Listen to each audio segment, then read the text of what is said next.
এবারে পর্বে আমরা দেখব কিভাবে information disclosure in version control history এই ল্যাবটি সলভ করা যায়। মূলত আমাদের এই ল্যাবে এক ধরনের ইনফরমেশন আছে যেটা আমাদের ভার্সন কন্ট্রোল বা গিট বা এই ধরনের কোনো কিছুর মাধ্যমে ইনফরমেশনগুলো লুকায়িত আছে। এই তথ্যটা আমাদের খুঁজে বের করতে হবে। তো এই কাজটি করার জন্য প্রথমে আমরা আমাদের অ্যাক্সেস ল্যাবে ক্লিক করে আমাদের ল্যাবে ঢুকে যাচ্ছি।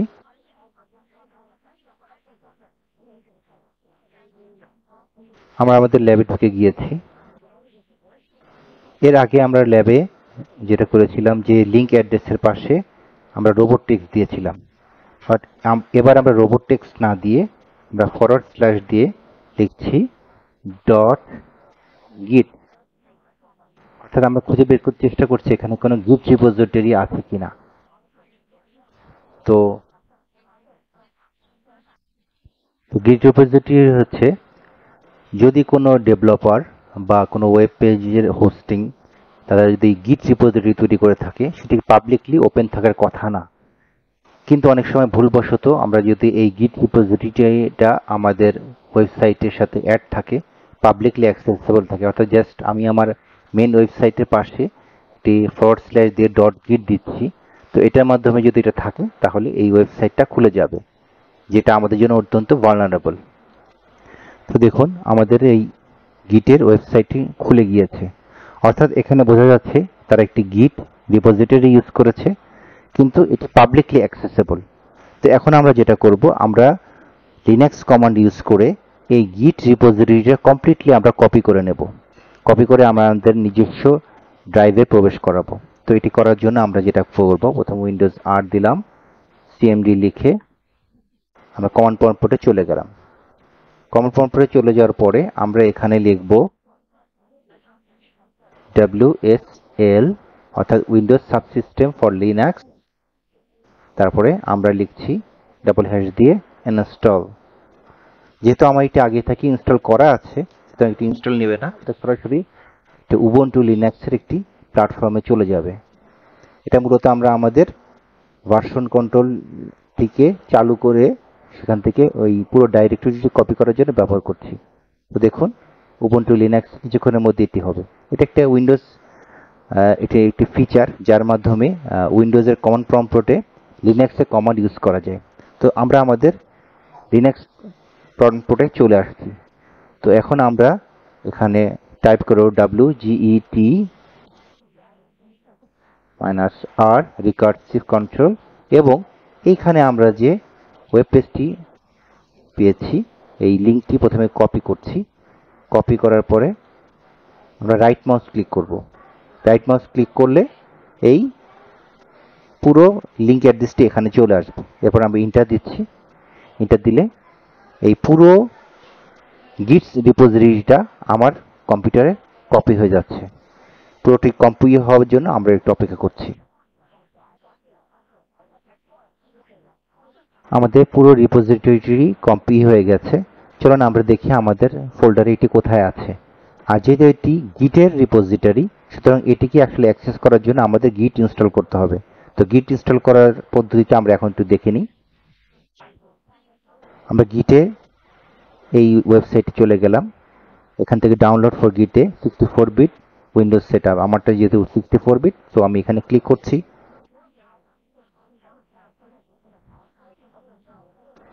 তো এখানে আমাদের গিট ডাউনলোড করার জন্য একটি ডায়লগ বক্স আসলো।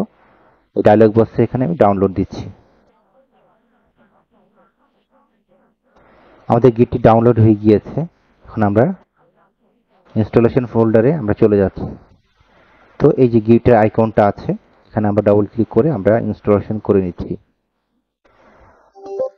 গিট মূলত ডেভেলপারদের জন্য অত্যন্ত জনপ্রিয় একটি টুলস, যেটার মাধ্যমে বিভিন্ন ডেভেলপাররা একসাথে অনেকগুলি ইনফরমেশন একসাথে অ্যাক্সেস করতে পারেন এবং প্রোগ্রামের কোডিং করেন। আমরা জাস্ট সবকিছু নেক্সট করে জাস্ট ডিফল্ট যে সেটিংস আছে সেগুলোই আমরা রেখে আমরা যে যাচ্ছি।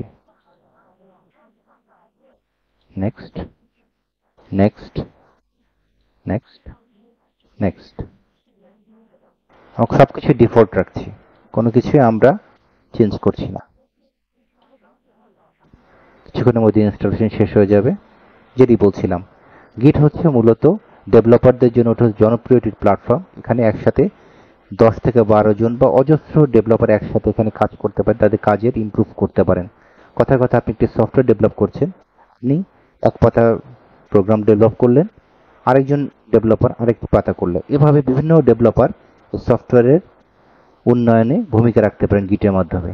তো এই জন্য অনেক ডেভেলপারই গিট রিপোজিটরি তার সার্ভারে রেখে দেন, কিন্তু এটি কখনোই জনসমক্ষে বা ওপেনলি কোনো ওয়েবসাইটে রেখে দেওয়া উচিত না, যেটা এই ওয়েবসাইটে ছিল। আমরা যখন /দিয়ে.git রিপোজিটরি সার্চ করেছি, তখন কিন্তু দেখা গেছে যে এটি খুব সহজেই গিট রিপোজিটরিটাকে দেখে ফেলেছে।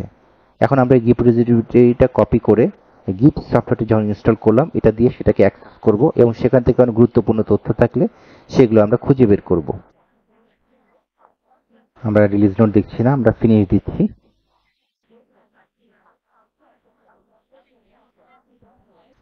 আমরা সার্চে দিয়ে গিট লিখছি, আমরা গিট GUI যে অপারেশনটা এখানে চুজ করলাম। তো এখন দেখেন তিনটা অপশন আছে, Git new repository, clone existing repository আর ওপেন এক্সিস্টিং রিপোজিটরি। তো আমরা ওপেন এক্সিস্টিং রিপোজিটরি ক্লিক করছি। এখানে আমাদের যে রিপোজিটরি যেখানে যে ফোল্ডারে আছে সেখানে আমরা চলে যাচ্ছি।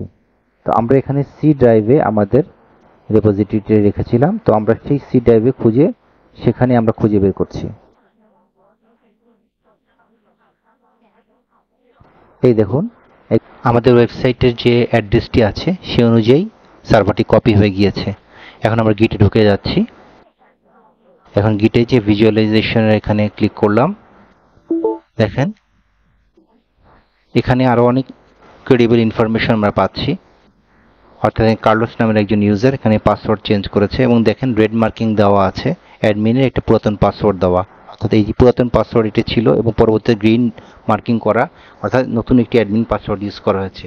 তো আমাদের এই যে পুরাতন পাসওয়ার্ডটি এটিও এখন বলবৎ আছে কিনা সেটা আমরা চেক করব। আর মনে রাখবেন, এটাও কিন্তু বেশ বড় রকমের একটা ভালনারেবিলিটি।